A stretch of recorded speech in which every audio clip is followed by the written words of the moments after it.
প্রিয় দর্শক, দেশ এবং প্রবাসে এই মুহূর্তে যে যেখান থেকে আমাদের ইউটিউব চ্যানেলটি দেখছেন সবাইকে প্রীতি এবং শুভেচ্ছা জানিয়ে শুরু করছি আজকের প্রতিবেদন। তো দর্শক, দেখতে পাচ্ছেন যে আমার সামনে একজন বোন বসে আছে। আজকে আমরা আসছি বোনটির জীবনের গল্প শুনবো। আপু আসসালামু আলাইকুম।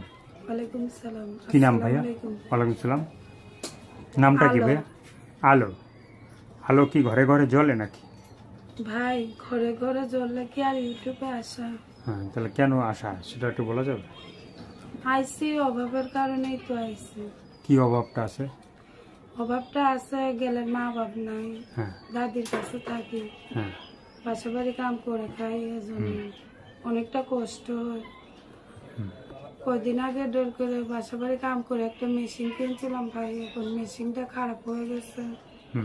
এখন চাই কি ভালো মনের যদি একটা ভাই দেশি অথবা প্রবাসী কেউ যদি আমার দায়িত্বটা নেয়, একটা মেশিন এর ব্যবস্থা করে দেয়, ডোল করে বিয়ে শাদী করে, এই জন্য আশা নিয়ে তো আইসি ভাই ভিডিও। মানে এই আসার কারণে ভিডিও সামনে আসা। তো এই যে মানে আলো আপুর দেশের বাড়ি কই?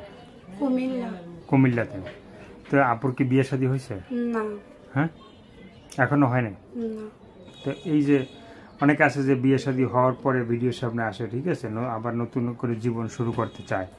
আবার এই যে বিয়ে শাদী হয় নাই, ঠিক আছে, আবার দর্শক ভাইরা বলে যে ভাই এদের তো ঘরে স্বামী আছে, বাচ্চা আছে, তারপরে বলে যে বিয়ে শাদী হয় না।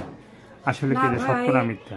যে দেখতে চায় কুমিল্লা যেয়ে দেখতে পারবো। আমার বাড়ি কোম্পানিগঞ্জ, কুমিল্লা কোম্পানিগঞ্জ থাকে। ওইখানে যদি যাইয়া দেখতে চায় তো দেখতে পারবে। ডোলকুড়ি ওইখানে ভাড়া বাসায় আছে, বাচ্চা আছে কি না, বিয়ে হয়েছে কিনা, এগুলো দেখতে পারবো ওখানে গেলে। ওখানে গেলে দেখা যাবে। তো যারা এই যে মানে সরাসরি যাবে এই যে আলো আপুর বাড়িতে, হ্যাঁ, তো ঠিকঠাক মতো মানে যাইতে পারবে তো না? আবার গেলে আবার মানে অনেক আছে যে ভয় টয় পায় যে একজনের বাড়ি যাব, একটা মেয়ের বাড়ি, আমরা নিজেরাই অনেক কষ্টে চলি না, আছে না যে একটা মেয়ের বাড়ি যাব, সেই মেয়েটা যাওয়ার পরে মানে চিনলো না, যে বললো যে তুমি কে, ঠিক আছে, তখন তো এটা বিপদ না এলাকার। তো এরকম করবো কেন? উনি তো আসবে আমার উপকারী করার জন্য, উনি তো আর আমার ক্ষতি করার জন্য আসবে না যে আমি ওনার ক্ষতি করব, বলেন? আচ্ছা আচ্ছা। তো যে মানে যদি ইচ্ছা হয় তাহলে সে সরাসরি আপুর দেশে বাড়ি যাইতে পারবে নাকি?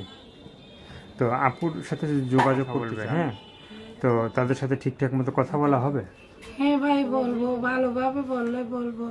আর গেলে দাদিটা অসুস্থ, এখন মেশিন চালিয়ে খাই, মেশিনটাও নষ্ট হয়ে গেছে। গেলের কি বাবা আছে? বাবা আছে না, বাবা নাই। তো দাদি অসুস্থ, হ্যাঁ, তো দাদির চিকিৎসা কি তোমারই করাইতে হবে? হ্যাঁ, এই যে মেশিন চালিয়ে করতাম, এখন মেশিনটাও নষ্ট হয়ে গেছে। মেশিনটা চলে না? না ভাই, খারাপ হয়ে গেছে। খারাপ হয়ে গেছে।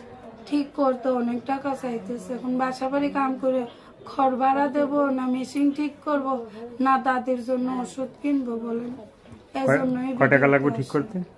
এটা ঠিক করতে চাইতেছে 5,000 টাকা। কই পাইম এত টাকা? 5,000 টাকা? তাহলে আরেকটা মেশিন কেনাই যায়। ওই টাকা হইলে আরো 2,000 টাকা মিলাইলে একটা মেশিনই পাওয়া যায়। এজন্য দেশি অথবা প্রবাসী যে কোনো ভাইরা যদি আমাকে কিছু সহযোগিতা করে, দায়িত্ব নিয়ে আমার পাশে থাকে, টোল করে আমিও ওনার পাশে থাকবো সারা জীবনে। মন থেকে বলা হলো। আর কিছু বলার আছে? না ভাই, একটা কথাই বলবো, কেউ যেমন খারাপ কথা বলে না, বললে ভালো কথা বললেন। আর খারাপ কথা বলার মন থাকলে ফোন টোন দিবেন না, অসুবিধা নেই। আল্লাহর দুনিয়া অনেক মানুষ আছে, কেউ না কেউ পাশে দাঁড়াবে, কেউ না কেউ পাশে দাঁড়াবে। দর্শক, এই আপুর কথাগুলো শুনলেন, ভালো লাগলে অবশ্যই তার পাশে থাকবেন। সাহায্য সহযোগিতা, প্রেম, ভালোবাসা, বিয়ে শাদী যে যেটা করবেন সেটা আপনাদের একান্তই ব্যক্তিগত ব্যাপার। ভালো থাকবেন, সুস্থ থাকবেন, 5 ওয়াক্ত নামাজ পড়বেন, দেশটাকে বেশি বেশি করে ভালোবাসবেন। যারা নতুন চ্যানেলটি সাবস্ক্রাইব করে সঙ্গে থাকবেন। সবাইকে আল্লাহ হাফেজ, সবাই ভীষণ ভালো থাকবেন।